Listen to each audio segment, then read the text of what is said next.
There is a Solution for That is sponsored by VARC Solutions. VARC Solutions helps small businesses succeed by delivering expert QuickBooks bookkeeping, consulting, quick-base development, and integrated solutions. If you own a small to medium-sized business that uses QuickBooks or QuickBase, the experts at VARC Solutions can help. In business since 1999, with people who care and the knowledge and experience to solve your toughest problems. Visit VARCsolutions.com for all your QuickBooks needs. Welcome back to another edition of There's a Solution for That, where we help small businesses succeed by discussing challenging business problems and best-in-class solutions. All right, welcome everybody to the latest episode of There is a Solution for That. We have an incredible guest on our show today, Melanie Padron from iTArchiTeks, and we're going to be talking about cybersecurity. In today's IT digital age, I don't really think there's anything more important that we could be talking about. Maybe AI, but I think cybersecurity is a hot topic that a lot of folks are concerned about.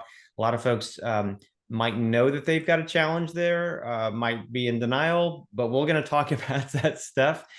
So Melanie, thanks for being on the show. Thanks so much, Fred, for having me on today.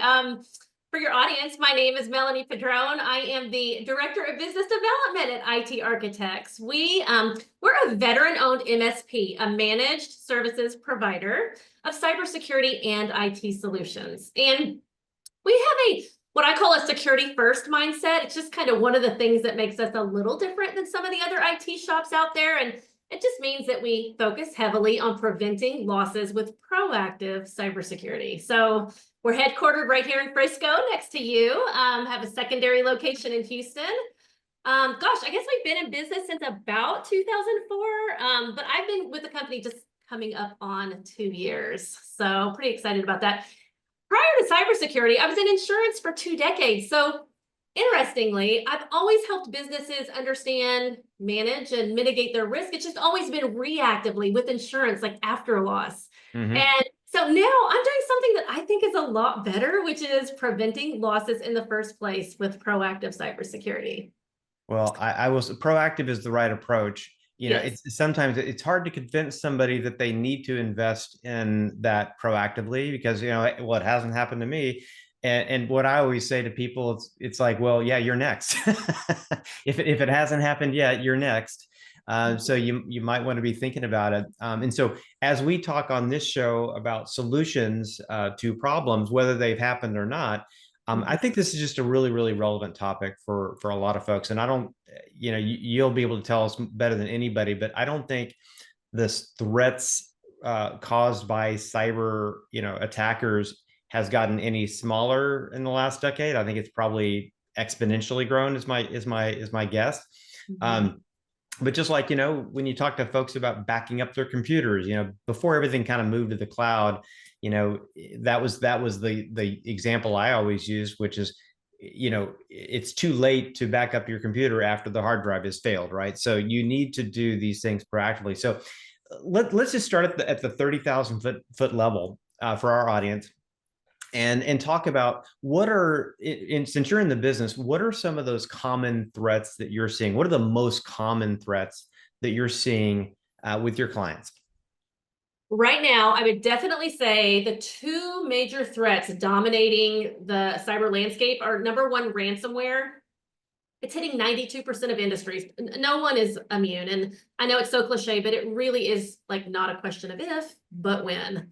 Mm-hmm. And the second one, and this affects a lot of small businesses, it's business email compromise. So this is where a scammer impersonates a trusted person within a company through email to trick those employees into sending money or some sort of sensitive information to a fake account. Right. And business email compromise is costing companies on average $137,000 per successful attack. And that's according to the FBI.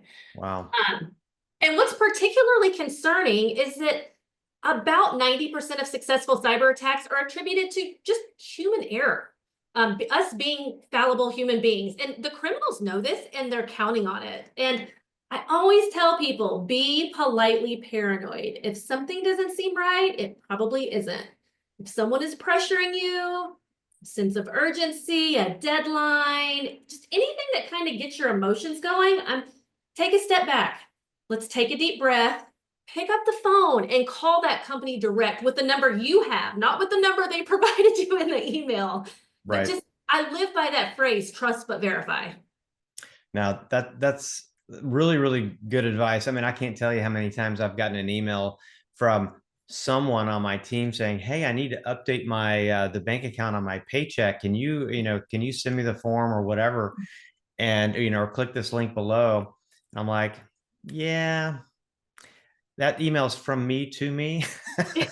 Yeah. Look at the Whatever. sender address. Yes, look at the address. It's so funny, but yeah, it's like we've all made the mistake. I mean, I've been, I don't really share my long term career background, on this podcast, but I mean, I used to do techie stuff, at the earlier part of my career, and I find myself, or I know that I'm probably the most techie person that I know, Yeah. and at least in my immediate family and friends. But even I've clicked on stuff that I shouldn't have clicked on because it Yep. was so, you know, normal looking. And I've gotten slapped on the wrist myself to like, oh gosh, I shouldn't have done that. But I can imagine just the average person out there that is not even formally trained to look for stuff like that, how it's so easy to fall victim of it. So you mentioned like the email, getting someone in the company to click and do that kind of stuff. And the other thing you mentioned was ransomware. I haven't heard much about ransomware lately. I mean, the times when you hear about it, it's usually the big company. I remember a couple years ago when Garmin got attacked, and I happened to have a Garmin, so that was like I paid attention to it.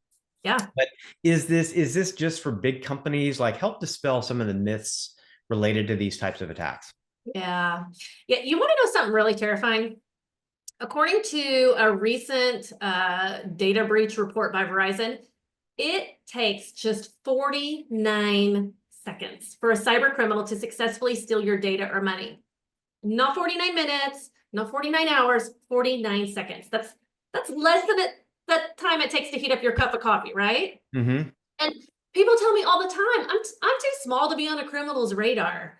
But here is the truth. You are not too small to be hacked. You are just too small to make the news. You're just not big enough and sensationalized enough. And the criminals aren't necessarily targeting your business. They use all kinds of, you mentioned AI earlier. They used all kinds of AI bots to cast these like massive digital nets, just sending out thousands of phishing emails. They don't care who falls for it. They just need one person on one bad day to make that one wrong click. Yeah, and it's probably just a law of numbers, right? If they send out 10,000 emails, they're going to get 5 people to click. I mean, Yeah. no matter what, they're going to get some 5 people um, to click. So it's interesting you point this out about just sort of like the indiscriminate mass phishing attempts, because I always thought about ransomware as, hey, I am a bigger company, right? I make a lot of money. I'm a target, and these people are going after me because they know that our business or our company or whatever has money, right? And so that they know that when they do a ransomware attack, I'm gonna be like needing to pay something to get fixed. Whereas, if like you said, I'm not in the news, I'm not expecting to get attacked because, who cares? Um, that could leave me open to the attack because I don't feel like I have to do anything about it. Right. Yeah, absolutely. And when ransomware, we've helped, I have some stories to tell in a little while. We've helped 4 companies recently recover from ransomware attacks. And it's really interesting the way the criminals work, but it all starts with them getting into your system. And that can happen in that 49 seconds, in that one person having an off day. Maybe they're distracted by something personal, maybe they're busy. you get these emails now, to your point earlier, that look so real, but because of the rise of AI, these emails aren't coming from the Prince of Nigeria with all these misspellings in them anymore. You really have to look at who the sender is and what that URL address is, and you really have to ask yourself, am I expecting this? Is this something that's typical, that's normal? Am I expecting the email? Do I know the sender? And then if you don't, like, listen to your gut. Be politely paranoid, as I say. Yeah. Just pick up the phone and double check. Call the company direct and say, hey, is this from you guys? And typically, if you take that step back, emotionally kind of detach yourself from whatever that urgency or that emotion is that you're feeling, you can look at some of the other clues in that email and kind of figure out, hey, that's a little fishy, I think. I think I'm just gonna trust but verify. Yeah. The somewhat awkward misspellings are some of the things that I kind of pick up on. Yeah. But one of the things that I've seen with, and I've got to imagine you probably do this type of solution as well. Some of the IT companies, they'll have like a training system, right? That'll send fake emails to an Yeah. employee list, right? And Yeah. they're trying to see who clicks, right? Who Okay. who takes the bait, not Yep. as a punishment, right? But more of like awareness. Hey, you had Yes. 100 employees or 20 employees and 5% clicked on this link, and then you can go back and do some training, right? Is that some Yep. of the kind of things that you've seen that helps? Yeah, absolutely. I focus super heavily on employee awareness training. When I was in the insurance industry, I was a corporate trainer. So I like to serve through teaching. And one of the parts of our 8 core pillars of security, our small business cyber program, is employee awareness training. And so we do have those programs that send out the simulated phishing emails, and we do bring those reports back to the company and say, here's who clicked. Here's what they clicked on. Here's where we need to focus our, training efforts. Here's who needs a little bit more education. And, here's who's taking all of your tests. Here's who's watching your employee training videos. And so the business gets kind of like a cyber scorecard of sorts with all their employees. And that way they know where to focus in their training efforts. Right. So it sounds like you kind of got that actionable data, but again, proactive, and it really Yes. is training. And so you've got to teach people how to, what to look for. Don't assume that they know what to look for, because it happens. So, well, so help me dispel another myth. Okay. Okay. One of the things we kind of chatted about a little bit before was, hey, I've got an IT guy. Isn't he in charge of this stuff? Isn't he working out? Isn't he figuring this stuff out? Oh, Isn't he yeah. responsible, or she responsible for this? Yeah. Is that something you hear frequently? Oh, this is one that keeps me up at night. Oh my goodness. So let me share a recent story, a real story. It was literally less than 2 weeks ago. A financial advisor was referred to me, called me in a panic. His IT guy had been using a remote access tool called Simple Help. And when criminals hacked Simple Help, they got access to the IT provider, and through them got into the financial advisor. And so, Hmm. as you know, this is called a lateral attack, where a bad guy gets access to one business and then moves horizontally to all the other businesses they're connected with. Wow. Um, it was just wild. And I can think of another example too that probably will help. And so imagine being a business owner and arriving to work one day to find your computer's locked up and that ransomware note on the screen saying, hello, your files have been stolen and encrypted. So in this case, when our forensics team did the investigation, they discovered that ransomware wasn't the beginning. It was actually the grand finale in a year-long criminal operation. The breach had happened in November of 2023, possibly Wow. earlier, but a whole year earlier. And they didn't have their firewall log, so we couldn't really determine how far back the criminals were in. But for months, the first criminal quietly stole everything from confidential company information to Hmm. customer data, and they sold it on the dark web to a second criminal organization who eventually deployed the ransomware. And so, to your point and your question, what was crazy is that this company had an IT department that they thought was handling cybersecurity, right? Hmm. But what we discovered was that their software hadn't been properly patched or updated. Critical security notifications, all these red flags and alerts had been going off but nobody noticed because they were going to an unmanned folder that no one was checking. And though they thought they had backups, they did have backups. When it came time, they couldn't find the encryption key. So yes, traditional IT support is absolutely critical to a business from an operations standpoint, but cybersecurity requires specialized expertise. And you can think of it this way. You wouldn't go to a general doctor to get heart surgery, right? So why would you depend on generalized IT support for your specialized cybersecurity protection? They are two separate and distinct specialties. Right. And I very good points. And I think one of the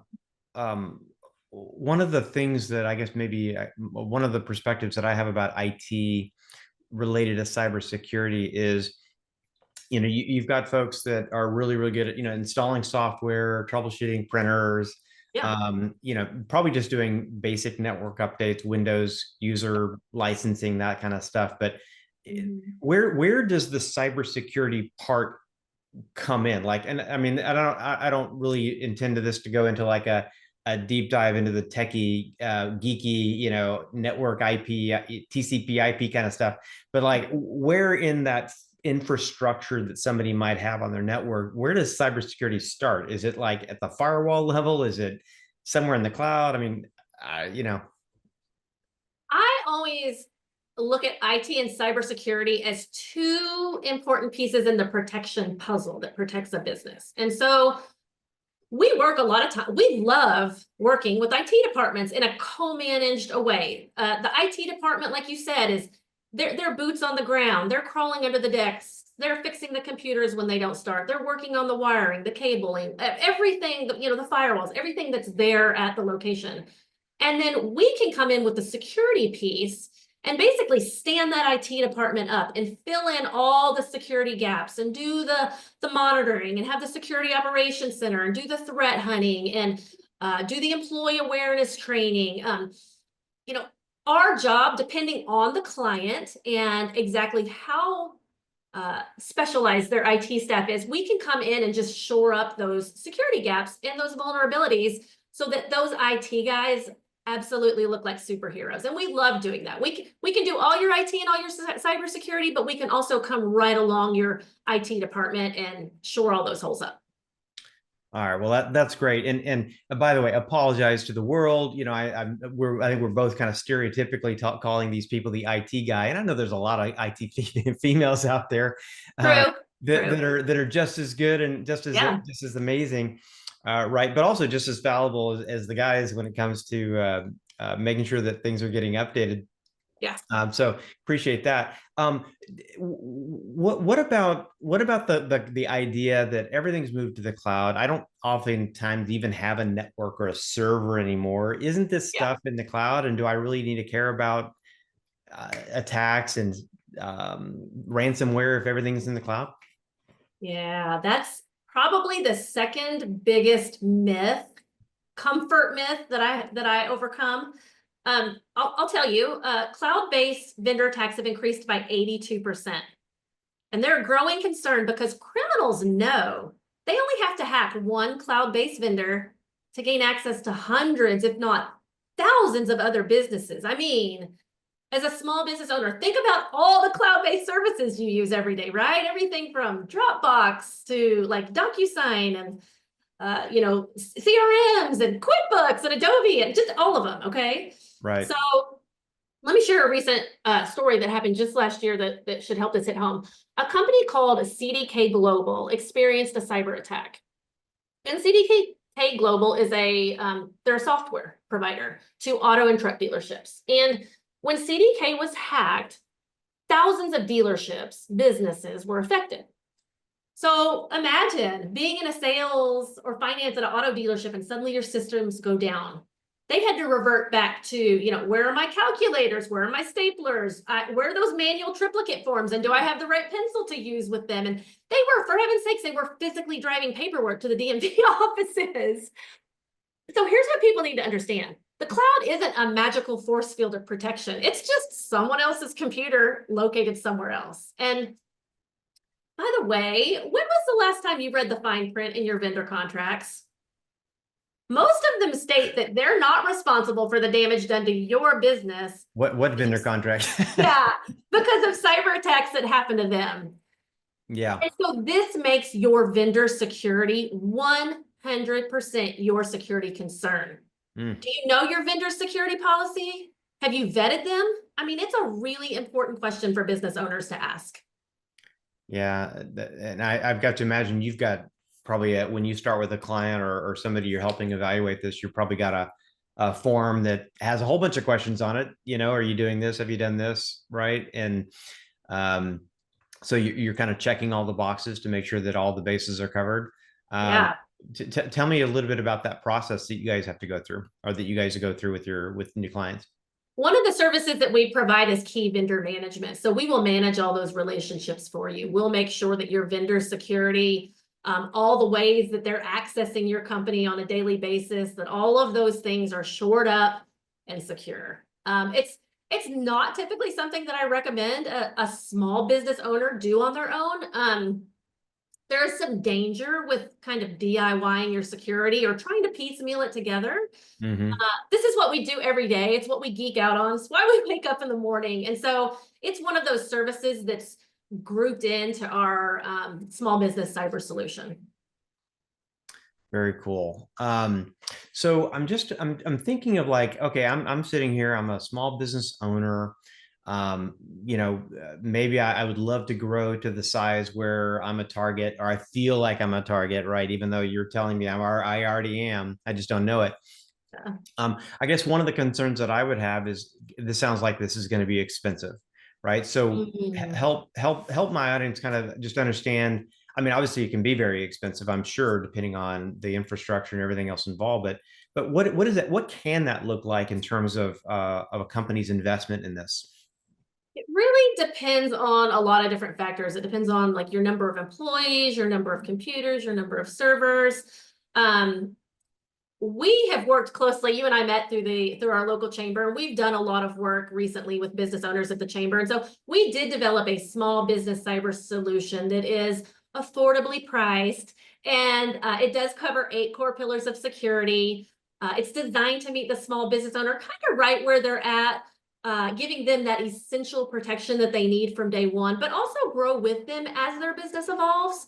Yeah. So it really is on a case by case basis. It's not just like a number that I could throw out there to you, but I will tell you that cybersecurity is part of the cost of doing business today. So one of the things we want to help you do is forecast your IT budget for the next year and forecast what that security looks like. But we feel really good about having that basic solution available for a small business owner to kind of start with. Yeah. And then let's talk about where you're at and where you need to be, and then how we're going to get you there. We're going to work as your partner, as an extension of your company to help get you where you need to be. That makes sense. So basically, a small business owner shouldn't be afraid to pick up the phone or send the email and say, "Tell me a little bit more," because it could be something that is very affordable within reach in terms of that, especially that smaller, maybe not a solopreneur, right? But Right. you know, you've got a business, you're making money, Yeah. should consider. Yep. One of Um, the things we do is I do free, just complimentary. It's a cyber strategy session. It's just like a quick meeting to kind of help you get pointed in the right direction in a plan of action for going forward. And I'll right. tell you that business owners have absolutely nothing to lose, but everything to gain by having the conversation. Awesome. Yeah. Let me ask you this. So, you know, you've got a business, right? And you're trying to protect your data, right? You're trying to protect your proprietary information or systems. You're Right. certainly trying to protect your financial data. Uh, Mhm. you know, in the old days, quote unquote, you know, 5 years ago, you know, people were working in an office and you had networks and you had all that stuff. And now a lot of companies have gone remote. Maybe there's a hybrid scenario. So people are bring their own devices. Um, Mhm. how has that changed in terms of a company's uh, plan of defense against cyber attacks when everybody's remote and they've got their own networks and own internet connections and own everything? How does that impact that? It does, but I mean, we deal with that every day because that's how company, ever since, we all went home for a little while to work from home, it taught us how to do business both in an office and remotely. And so we do look at, who's working from home, who's using their personal devices, what is your, bring your device to work policy look like? Do you have a policy? We're going to help you put one of those in place because we really need to look at every person and every device or endpoint that they're using. We have to make sure that everything is completely secure that's accessing your network. And we go to a zero trust network. Nothing is accessing anything in your system that is not supposed to be there. And that zero trust is something that we've moved towards even just in the past year or so that really helps lock down a company's infrastructure and secure their business. So zero trust. Define that for the audience and me, quite frankly. That means that no device or no person is accessing any part of your network that they shouldn't be. And we talk about the principle of least privilege. So Melanie in sales does not need to be accessing HR department records or financial records. I just need to access the parts of the system that I need to do my job every day. Right. You don't want all of these people with admin access, with access to everything in your company. And we find that a lot. There will be a list of 20 people with complete admin access, and that's major security red flags. Principle of least privilege means you get access to only the spaces and places within a network that you need to do your particular job or role. It's kind of like saying on a need to know basis. I mean, I guess a while back it was more like everything's open, and then if you find a problem, then you close that one port down, right? But now it sounds like what you're talking about is it's closed down, and somebody has to say, "I need it. Please open that one," and like proof of need. I need this before it gets opened up. Yep, that's exactly right. Fascinating. Well, I just think, in this remote world, I'm sitting here, and I've got my cell phone, and I've got my iPad, and I've got my computer, and I've got 40 other, devices, including Kindles and Alexas and other things. I'm being quiet because otherwise it's going to say yes, Brad. Yep. So, I mean, I can just imagine having all of those devices potentially hackable has got to be just a massive, massive, massive pain. So, are you? For you, but not for us. We love it. That's what we do. Right? so tell me how AI has impacted this maybe on both sides of the fence. You alluded to, bots that are going out and attacking, but has AI helped at all on the defensive side? Oh yeah, a lot of our tools use AI. They're constantly threat hunting, constantly gathering information, constantly filtering it through a security information center, which then ultimately comes to us, a human, to say, yes, that's correct, that's a legitimate threat, or no, that's not, that's okay, let's whitelist it and make sure that doesn't happen again. We all know cyber scams are nothing new, but they are getting more sophisticated. And so our tools have to keep up with that. And we're constantly vetting tools depending on what the threat is, what the tool does. Our stack, our cybersecurity solution, we're tool agnostic. Like tools flow in and out of it all the time based on the latest threat. And I think that's really, AI plays a really important role in that because it does help us just the appetite. It helps us take in all of that data and analyze all that data and filter through it so much more efficiently. Yeah. Well, that's interesting. I've got to imagine there's going to be one day, in the next 20 to 30 years where, we're just going to be sitting back watching the AI bots fight it out on both sides, while we're eating chips, right? Yeah. It's getting a little crazy. So, It is. So let's we started out 30,000-foot view. We've kind of talked about ransomware. We've talked about email. We've talked about some of the myths that many of us are probably operating under, that, hey, this is being taken care of, or, I'm not a target. But let's assume we're now convinced we really need to do something proactively. What would be, you're in an elevator, somebody says, "Oh, you're in cybersecurity. What's your best tip?" Like, what Yeah. are some of those one or two super easy things to do just as a starting point to get a little bit better prepared or defend yourself a little bit? Okay, this is a great question. I think I want to answer it two ways. First, I want to talk as it relates to individuals and then to a business. Okay. So as individuals, every one of us should freeze our credit. You can go to the three major credit agencies, Interesting. TransUnion, Equifax, and Experian. Yep.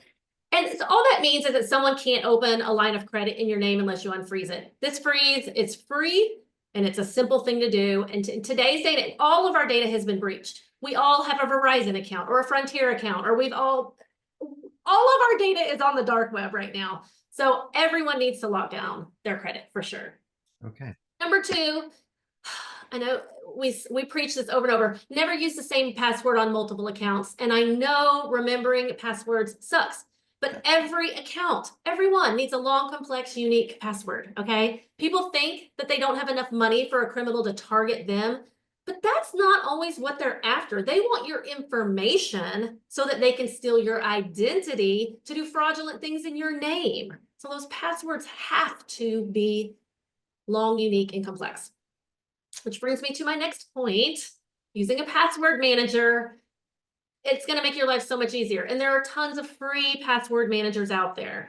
And what makes this so great is that you only have to remember one password to that password manager, and then it creates and stores all your other passwords for you. And people will say, well, what happens if my password manager gets hacked? Typically, they have stronger security, so theoretically, they're harder for a criminal to hack, okay? Yeah. My last tip is to enable multi-factor authentication on all of your accounts. And yes, once again, it takes a little longer to log in because you have to verify you're saying who you are, but it is way less costly to stop something from happening in the first place than it is to have to like repair the damage after it's happened. So those would be my tips for people, okay, individuals. Well, and let me pause you there because I know you're going to Okay, talk about business too, but you're hitting yeah, on all these topics that are just, I've got such strong opinions about. By the okay. way, I'm agreeing with you, but at the same time, Yeah, I hate it. It's like, fine. it's like that whole thing about like to get freedom, I have to give up certain rights, or what are the quote is there? It's like if I want to be protected, I have to give up certain freedoms that would put me at risk. So I do harp on the password managers all the time, and it still is so comical that people won't use the password generator. They'll just keep putting in the same password over and over and over again, and then they'll put the password on the post-it note on their monitor or right underneath their mouse pad. I know. People don't really seriously. Um, Oh, so I know that that's something that is super important, and we yeah, all still do it. I mean, I try not to use the same password, and I've had to train myself out of the habit of doing it, and I've yeah, gotten better and better at it. good. But having that password manager on the browser and the phone and wherever I happen to be has made it definitely more um, easy to do, right? Easy to manage the passwords. So I think Yes. that's phenomenal. And then the second tip you had, I forget, was do the password manager, and then what Yeah. was the other thing? So freeze your credit, Freeze your use, credit. never use the same password, Okay. use the password manager, and enable multi-factor authentication. Yes, multi-factor authentication. I like to call that sometimes the 10-factor authentication. You know, I'm logging into a website. It says, "Are you a robot?" Check the box. No, I'm not. Yep. Great. Put in your email address. We sent you an email to they click on it and then it says, great. Now put in your phone number. Now, Yep. okay, great. I've done that. And then you go back and it says, verify you're not a robot again. It's Yep. like, oh my God. Sometimes my head just wants to explode Me too. You're not alone. because some of those, they just really take it to the extreme. Yeah. Um, but anyways, now I'm just venting. So, but those They're are there for your really, protection though. I really, mean, really good suggestions. Yeah, yeah. So those are on the personal, Yeah. and by the way, those are fantastic. And then you said there's also some business ones too. Yes, yes. So I've alluded a little bit to our small business cybersecurity solution, and it does cover 8 core pillars of security that every business needs. And as we're going through these, I want you to think of these kind of like cogs in a well-oiled machine, just one working together with the other to create layers of security that are going to slow down and hopefully stop criminals from, accessing your systems. And so let's talk about email protection. Yep. First thing I would suggest is your software backups for your email. I mean, it's think of it as it's a safety box for your communications. Making sure that if something happens, you can get back up and running after an incident. And then the second one, as we've talked about, is spam email filtering. You need to screen every piece of mail before it reaches your email box so that you can weed out anything that's suspicious. So that's the first two. So how does that work, by the way? So like in other words, I emails coming in and it's going into my junk folder, but you're saying it needs to be caught even before it gets Yeah. to the inbox to be processed. There's programs like Proofpoint or Avanon, and that's what they do. They take things that look suspicious or that come from known or unknown places, and they put them in a quarantine. And then you get an email that says, here's what we've quarantined, here's what looks suspicious, here's why it looks suspicious. You have the option to release them back into your email box or keep them as quarantine so that next time that program will continue weeding out those types of things. I So love it's it. it's a tool. It's a tool in our stack of cybersecurity, our cybersecurity solution. I love it. Yep. I love it. Yeah. So moving on to system, that EDR, endpoint detection and response, it's a non-negotiable. It is 24/7 monitoring constantly for suspicious activity. And then what we call remote monitoring and patch management. Just making sure that your software is always updated, because I'll tell you, those unpatched software vulnerabilities are the criminals just, I mean, that's how they get in all the time, an unpatched software vulnerability. And kind of to your point, like venting, oh gosh, my software, on my computer, I have to restart it again. Oh, I just restarted it yesterday. What do you mean I have to install more security patches? It's because a vulnerability has been detected. Mm-hmm. That company, your computer or whoever it's coming from, knows that criminals can get in. And if you don't update your systems immediately, you're vulnerable to the criminals getting in through that unpatched vulnerability. Is So is that why a lot of websites and software programs have updates? Is because they're finding vulnerabilities or potentially finding vulnerabilities, and they're having to create patches to fix that loophole or fix that hole? that's exactly right. That's exactly Interesting. right. Yep. Interesting. Uh, Yeah. So, if somebody walked away from this podcast, this episode, learning from your wisdom, and they were able to just implement one thing like this that we've talked about, I think this is personally, this has been an incredibly valuable conversation. I Oh, mean, good. I one of the reasons why I do this show is I learn something every time. So I love learning, and I love talking to folks that really know a lot more about stuff than I do. Yeah. And and so I hope somebody's listening and going, okay, I need to go do that right now. Okay, I need to go get a LastPass manager, or any of those other password management applications. I need to stop using the same password all over again. I know I've been told that 20 times. I need to start doing that now. Yeah. One of the things that I went to probably a couple of years ago, went to like a cyber, it was a class of some sort, where there was a speaker kind of like you talking, and one of the suggestions that they had, I want to see if this is still an issue that you talk about or recommend, is they said, like you're using Chrome browser or whatever, and you're logging into a site. A lot of times those browsers will say, do you want to save this password? Yes. Now, I've been told that's not smart, not good. So, No. how is that different than, using a password manager? I almost brought that up. We kind of moved on to our next topic. So never, ever, ever, ever, ever. If you remember one thing, never save your passwords in a browser, because they're stored in plain text. They are not encrypted. If a Mm, bad guy gets into your system, there's your list of passwords in plain text. There is no encryption happening there. So although those are so convenient, 2 years mhm. ago when I first started working at iTArchiTeks, I had to go through. You can Google how to open up your browser and delete every one of those saved passwords. And I strongly suggest you do that and then get a free password manager and reset up all your username and passwords. Yeah, It would that's be really good. even the most novice of criminals, if they got access to your system, can go to all of your browser saved passwords and get all of them. Yeah, no, that's incredible. And every time I see it now, it's like I'm like, don't do that. Stop asking. Stop Yeah, asking. I There's see a it. way to Don't do disable that. that.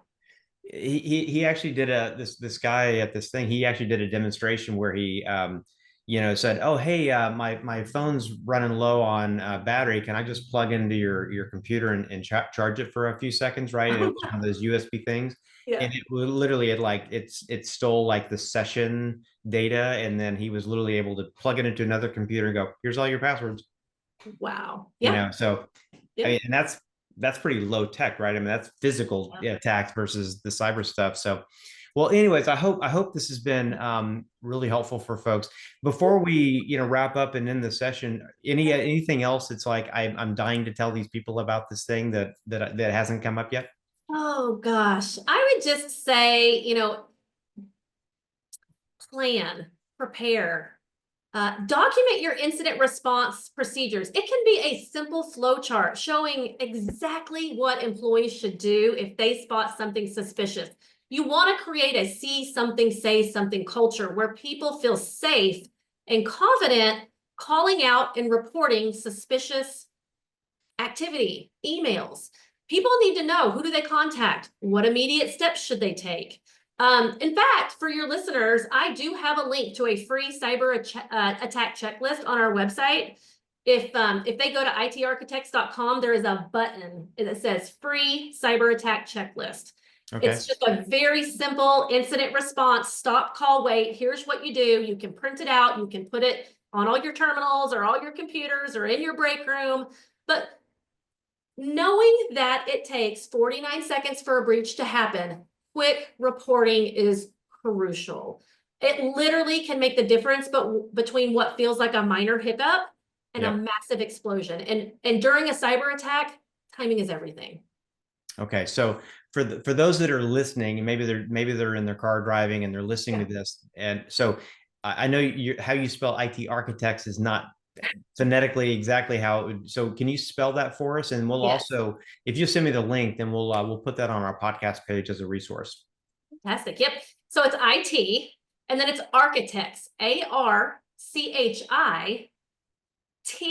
ARCHITEKS, like text, because we're techie. So itarchiteks.com, and then look, it's right on the first page. Look for the free cyber attack checklist button. Okay, fantastic. And Yeah. like I said, we'll put the link in our show notes and our on our podcast page for a resource for those, and then we'll link back to you guys so that it's hopefully easy to find as well. Yeah. Um, so last question I had was, I mean, to me, if you're a company out there and you don't have an IT managed service provider that's doing this plus cybersecurity, this is kind of a no-brainer. Pick up the phone and call you guys. But what about those companies that have an IT managed service provider that maybe isn't focused on cybersecurity, or maybe that's not one of their specialties? Is Mhm. that something that you see where you guys can come alongside that other company and maybe just provide the cybersecurity part, or what do you typically see in that kind of scenario? Yeah, one of our bonus, our ninth core pillar of security is actually a cybersecurity risk assessment. And we do this all the time where we come in and we do a third-party assessment of your people, your applications, your network, your data.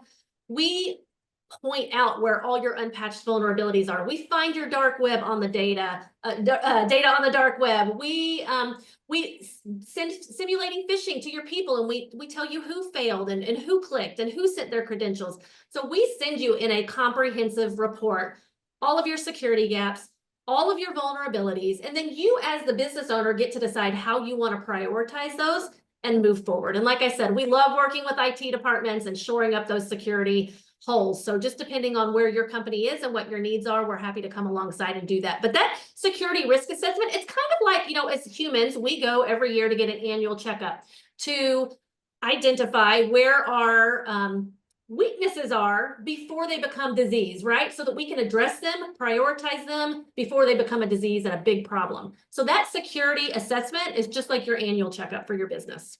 Yeah, makes perfect sense. All right. Yeah. Well, hey, this has been great, Melanie. Really appreciate you coming to the show, and you're Yeah. so fun too. You know, you're Oh, such a fun guest. If yeah. somebody wanted to learn more and get a hold of you guys for some help, how do they best reach you guys?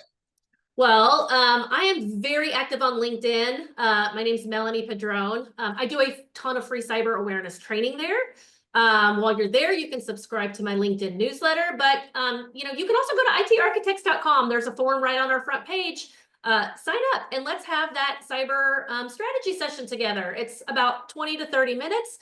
Get you pointed in the right direction, a plan of action going forward. Absolutely nothing to lose and everything to gain by having a conversation.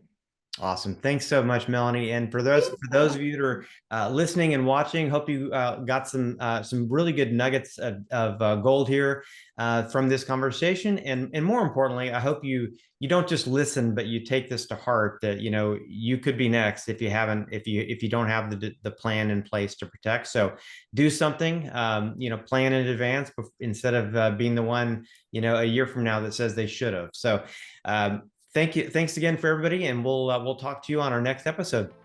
Thanks, guys. There is a Solution for That is produced by VARC Solutions. This episode was produced by Ashley White and Aaron Riley. You can subscribe to this podcast on Apple Podcasts or Spotify. Watch the video version on youtube.com/There's a Solution for That. Or visit TheresaSolutionforThat.com/podcast, where you'll find our entire podcast archive, as well as show notes, links to solution providers, and complete transcripts of every episode. If you love the podcast, please leave a review with your comments.